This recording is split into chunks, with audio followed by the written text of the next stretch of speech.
Gujarat bulletin ન્યૂઝમાં આપનું સ્વાગત છે। અમરેલીમાં વિકાસનો ત્રિવેણી સંગમ ₹43.5 કરોડથી વધુના વિકાસ કાર્યોનું કરવામાં આવ્યું ખાતમુહૂર્ત। અમરેલીમાં વિકાસનો ત્રિવેણી સંગમ સર્જાયો છે। ઉર્જા અને કાયદો રાજ્યમંત્રી કૌશિક વેકરિયાના હસ્તે ₹43 કરોડ 50 લાખથી વધુના વિવિધ વિકાસ કાર્યોનું ખાતમુહૂર્ત કરવામાં આવ્યું। સ્વર્ણિમ જયંતિ મુખ્યમંત્રી શહેરી વિકાસ યોજના હેઠળ શહેરમાં માર્ગ, ડ્રેનેજ અને લાઇટિંગ સહિતની પાયાની સુવિધાઓ માટે ₹25 કરોડથી વધુના કામો હાથ ધરાશે। આ ઉપરાંત ₹17 કરોડના ખર્ચે આધુનિક સંયુક્ત વહીવટી સંકુલનું નિર્માણ કરવામાં આવશે, જ્યાં પ્રાંત કચેરી, મામલતદાર ગ્રામ્ય કચેરી અને સબ રજિસ્ટ્રાર ઓફિસ સહિતની સેવાઓ એક જ સ્થળે ઉપલબ્ધ બનશે। આજે આ વિસ્તારના 20 કરોડથી વધારે રકમના ખાતમુહૂર્ત કાર્યક્રમ પ્રસંગે ઉપસ્થિત આપણા શહેરના યુવા ઉર્જા મંત્રી અને જેઓ ખરેખર વિકાસ પુરુષને હકદાર છે એવા આપણા ધારાસભ્ય શ્રી કૌશિકભાઈ વેકરિયા, કે આ ઉપરાંત જિલ્લા પ્રમુખ અતુલભાઈ કાનાણી, મહામંત્રી મયુરભાઈ માંજરિયા, નગરપાલિકાના ઉત્સાહી પ્રમુખ વૈશાલીબેન માંગરોળિયા, ઉપપ્રમુખ વિરલભાઈ પોપટ, મૌલિક ઉપાધ્યાય અને શહેર પ્રમુખ વિજયભાઈ ચોટલિયા, મંચસ્થ મહાનુભાવો અને આ વિસ્તારના સૌ નાગરિકો અને નગરપાલિકાના તમામ સદસ્યશ્રીઓ, આપણે નગરપાલિકાની ચૂંટણી વખતે ચૂંટણી ઢંઢેરામાં અમરેલીને સ્માર્ટ સિટી અને એક આગવું અમરેલીની ઓળખ આપવાની વાત કરી હતી। એ મુજબ આ નગરપાલિકાની શરૂઆત થતાં જ આપણે આ 20 કરોડથી વધારેની રકમના અત્યારે અહીંયા ખાતમુહૂર્ત છે।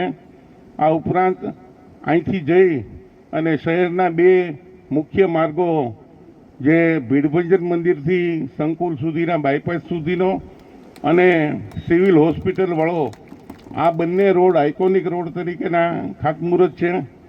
તો આમ કૌશિકભાઈએ માત્ર નગરપાલિકાને અને અમને આયોજન કરવાનું કીધું છે કે આયોજન કરો અમરેલીને સ્માર્ટ સિટી બનાવવા માટેનું, અને પૈસાની રકમ સરકારમાંથી લાવવાની મારા ઉપર છોડી દો।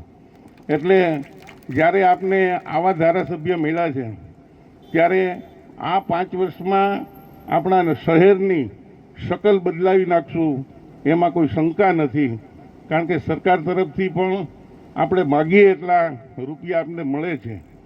ત્યારે વર્ષોથી આ શહેરનું પછાતપણું જે છે અને આપણે જે સામાજિક અને આર્થિક રીતે કે વિકાસની દ્રષ્ટિએ આપણે જે પાછળ હતા, એ આપણે વિકાસ કરી અને આપણે બીજા શહેરની સમકક્ષ ઊભા રહીશું એમાં કોઈ શંકા નથી। એટલે જ આની પહેલાં જ્યારે પોલીસ લાઇન પાસેનું એક ખાતમુહૂર્ત હતું ને, ત્યારે મેં કૌશિકભાઈને કીધું હતું કે આ શહેરની જનતા જો એક વખત કામ કરો તો ક્યારેય ભૂલતી નથી। એમ જે મને વિકાસ પુરુષ, આધુનિક સ્વપ્નદ્રષ્ટા, આ જેટલા બિરુદ આપ્યા હતા એ બધા મેં કૌશિકભાઈને આપી દીધા, કારણ કે હવે જે મેં એક વખત કામ કર્યું હતું એનાથી અનેક ગણા અમરેલી માટે એ પૈસા લાવે છે। તો આપણે સૌ એની સાથે રહી અને વધુને વધુ વિકાસ કરીએ અને કૌશિકભાઈનો વધુને વધુ આ વિધાનસભા વિસ્તારને લાભ મળે અને સૌ સાથે મળી આપણે આ શહેરને સુંદર બનાવીએ, એ જ અભ્યર્થના। નગરપાલિકાના પ્રમુખ અને અમારા બેન શ્રી વૈશાલીબેન, જિલ્લા ભાજપના પ્રમુખ ભાઈ શ્રી અતુલભાઈ, મહામંત્રી ભાઈ શ્રી મયુરભાઈ, જેમણે ખેડૂતો માટે સમગ્ર રાજ્યમાં વ્યવસ્થા ના હોય એથી વિશે સારી વ્યવસ્થા અમરેલી જિલ્લાના ખેડૂતો માટે આપી છે। હવે યાર્ડના પૂર્વ ચેરમેન આદરણીય વડીલ શ્રી પીપી સોજિત્રા, શહેર ભાજપના પ્રમુખ ભાઈ શ્રી વિજયભાઈ, આજ રોજ અમરેલી શહેરની અંદર વિવિધ વિકાસના કાર્યોના ખાતમુહૂર્ત કર્યા છે। 20 કરોડ કરતાં પણ વધારે રકમના આજે અમરેલી શહેરના ખાતમુહૂર્ત થયા છે। મારા નગરપાલિકાના પ્રમુખ બેન શ્રી વૈશાલીબેન, આદરણીય પીપી સોજિત્રા સાહેબ અને સમગ્ર નગરપાલિકાની ટીમને મારી હૃદયપૂર્વકની શુભકામના પાઠવું છું કે જે રીતે ઇલેક્શન ટાઈમે મેનિફેસ્ટોમાં જે વસ્તુઓ આપ્યા હતા એની શરૂઆત એ નગરપાલિકાની બોડી દ્વારા ખૂબ સારી રીતે કરવામાં આવી રહી છે।